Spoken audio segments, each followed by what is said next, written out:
Hello guys, Sir Ngod Motovlog is in the road again. So ito yung continuation ng ating video.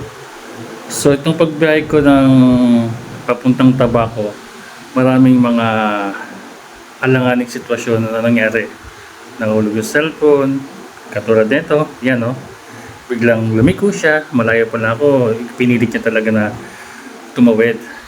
Then may isa pang nangyari dyan na almost na muntik ng magkabangga kami. Yun pinakita ko sa trailer ko kanina, yun sa unang video ko, na nag-signal light siya, tapos kala ko lulusot siya kasi yung Egypt nagpreno na, then nag-signal light siya, so thinking ko na lulusot na siya kasi may space naman na kasyang motor.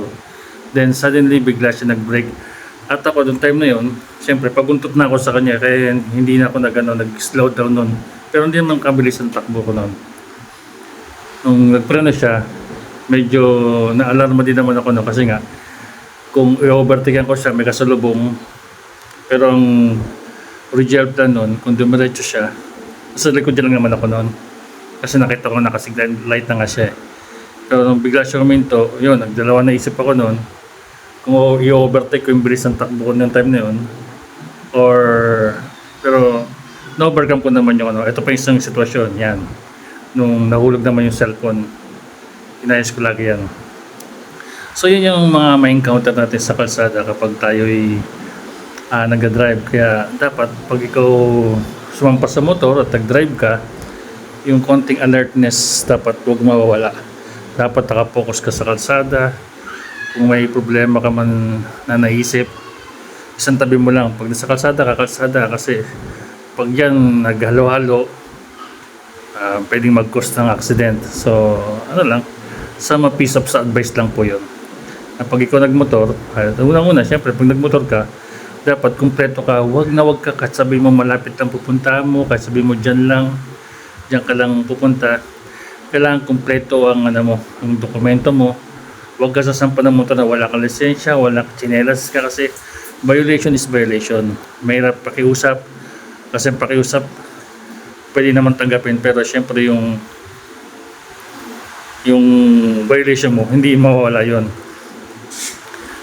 So yun yung mga senaryo na gagawin mo kapag ikay sumampa ng motor. So this is ito na yung venue kung saan yung nasabi ko na muntik na. Kasi madam, tumawid pa yan. Ito yung sabi ko na, nag-signal light na siya. So muntik ka kami kasalpukan yan. Yan sa unahan ko. So tingnan mo yung galaw niya. Naka-signal light na siya. Then suddenly, kuminto siya. So, diba, may space pa siya. Kung didiretso niya kasi yun, lusot naman siya. Kasi yun ang thinking ko na yun. Lulusot na siya kasi naka-signal light siya. Yan siya sabi na pag nagmotor ka, kailangan alerto ka na hindi lang ikaw yung nag-drive sa kalsada, may kasunod ka. Paano kung kotse yung nasa likod niya at hindi rin nagbuwelo ng ganun? So ganyan, medyo kahit siya sabi na nag-iingat ka mag-drive, kung ang nasa paligid mo naman medyo hindi maingat, nagkukos talaga na aksidente. So medyo nabusit ako dyan ng time na, pero wala siya. Diskarte niya yun. Yun nga lang, madadamay pa ako. So yun yung mga sitwasyon na nangyari ng binabugtas itong papuntang Tabaco to. Nasa malilipot na, bayan ng malilipot na to. Pwede ko siyang i-blame, pero pwedeng kumprontahin, pero hindi ko na ginawa kasi nga wala naman nangyari. Tsaka hindi naman natin ugali yung makapagbangayan. Ito pa isa, natutunan ko rito sa dati kong manager doon sa Cavite, na kapag sa kalsada ka at nagkaroon ng gano'n, yung konfrontasyon or may kaharap kang driver din o rider at kahit nagalit sa'yo, ang pinaka-the best na isagot mo sa kanya kaysa makapagsagutan ka sa kanya ng masakit na salita, ngitian mo siya. Yun ang turo sa akin ng manager ko dati sa Nung nasa lending pa ako sa Bless Microfinance, si Sir Abner. Dami ko natutunan sa manager ko na yon. Ngumiti ka. Bakit? Kasi hindi mo alam kasi yung taong sa sagutan mo or taong galit na gagalit ng time na yon, baka may bigat siyang diadala, at dahil nga yung bigat na yon, yung sasabi ko kanina, pag may problema, iwan sa bahay, dandala niya. Pero pag siya nagagalit at ngumiti ka sa kanya, mayroong time siguro na medyo mabubuhay siya dahil ginitay mo pa ako. Pero ako, naging trademark ko na yon. Once na may nagkasalubong or medyo muntik magtama, ngingitian lang, or salubong ngingitian mo siya, nagbigay ka ng ilaw, high low ka ng ilaw, so ngiti. Magandang siya, magandang gawain siya pag ikaw motorista, na samahan mo ng ngiti sa mga taong nasa loob mo, kasi hindi mo alam kasi baka may mabigat siyang dinadala na dahil sa pangyari na yon, naibuhos niya sa'yo yun. Sabi nga, magsalita, pag nabitawan mo, hindi mo na pwedeng bawiin yan, diba? Kaya dapat kontrolado ka. Yun, yung time kanina na nangyari, talagang nagtimpi rin ako noon. Although gusto ko namang magsalita hindi maganda, pero unahin ko ba yung makapagano sa kanya? Alam ko naman na mali siya, o kahit sabihin na ako mali ng time na yun, dahil nga hindi rin ako nag-slow down ng time na yun, kasi thinking ko diretso siya. Pero hindi na, at least kahit paano nakapagtimpi yun. Bilang isang rider siguro, yun ang dapat natin matutunan, na marunong ka magtimpi, magbawa ng pasensya. Mabalik pala ako doon sa kwento. Yun, yung sitwasyon na kanya, nagkasalubong kayo at walang bigay, hindi siya nagbigay, ngitian mo siya tapos ikaw umiwas. Yun ang isang paraan para maiwasan ng mga road rage sa kalsada. Kasi kung yayabangan mo siya, yayabangan ka niya, magyayabangan kayo, away tagabuti nyo. Tingnan nyo yung nabalita sa TV na siklista, diga? Sinapak siya ng isang 14 anyos na, kala mo naman na mayroong dating din, may galaw eh. Yung parang nambuli pa siya doon sa 19 years old na siklista din. Sinapak ng 2 beses yung bata. Pero dahil nga mahaba yung pasensya niya, hinayaan niya. Then, nang bumalik sa kanya, magandang nangyari sa niya, naregaluhan siya ng cellphone yata, tapos pera. Dahil sa pananahimik niya, sa hindi niya hindi siya nakapag-contra, hindi nakapag-away. So, may mga aral baga tayong nakuha ang gano'n na kailangan natin pag nasa kalsada, mahabang pasensya. Although hindi naman lahat ng pasensya natin, kasi minsan may limitasyon din eh.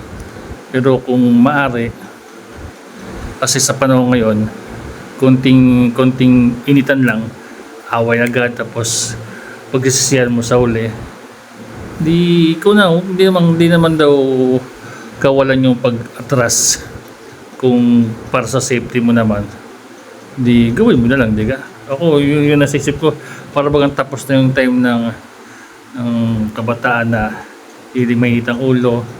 Ngayon parang siyempre papunta na tayo sa ating padapit hapon, ganun.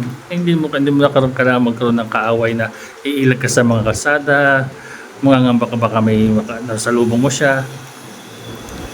Konting habaan ng pasensya, yun ang pinaka-the best.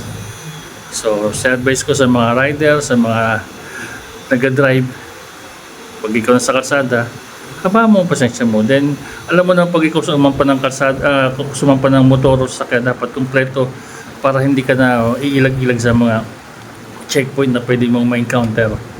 Kung kumpleto ka kasi, lisensya, yung pananamit mo, yung basta lahat ng nasa right track ka.